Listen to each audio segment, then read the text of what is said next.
আমি যে কথাগুলি বলবো সেই কথাগুলি শুনে তোমরা যদি ঘর থেকে না বেরিয়ে আসো তাহলে তোমাদের রেজাল্ট কোনো দিনই আসবে না।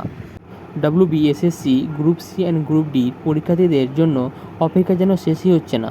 প্রক্রিয়া শেষ হয়েছে, প্রয়োজনীয় প্রক্রিয়াও এগিয়েছে, কিন্তু এখনও ফলাফল প্রকাশ নিয়ে পরীক্ষার্থীদের মধ্যে তৈরি হয়েছে ব্যাপক উৎকণ্ঠা। এর মধ্যেই 17ই আগস্ট রেজাল্ট প্রকাশের দাবিতে আন্দোলনের কর্মসূচি নিয়ে আলোচনা শুরু হয়েছে। পরীক্ষার্থীদের মূল দাবি একটাই, আর কতদিন অপেক্ষা করতে হবে? রেজাল্ট প্রকাশের নির্দিষ্ট তারিখ কবে জানানো হবে? হাজার হাজার পরীক্ষার্থী তাদের ভবিষ্যৎ নিয়ে চিন্তায় রয়েছেন। অনেকের চাকরির বয়সসীমা, আর্থিক পরিস্থিতি এবং পরবর্তী নিয়োগ প্রক্রিয়া সব কিছুই এই রেজাল্টের সঙ্গে জড়িত। তাই 17 আগস্টের কর্মসূচিকে ঘিরে পরীক্ষার্থীদের মধ্যে তৈরি হয়েছে নতুন প্রত্যাশা।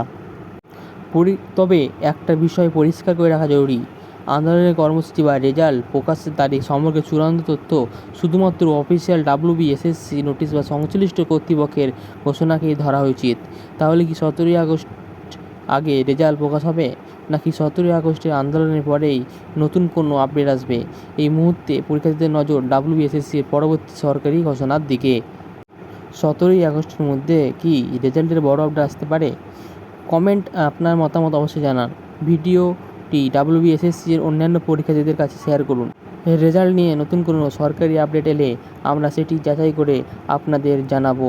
তাই অবশ্যই আপনারা 17ই আগস্টের আন্দোলনে হাজির হবেন এবং আপনাদের নিজের দাবি সরকারকে জানাবেন।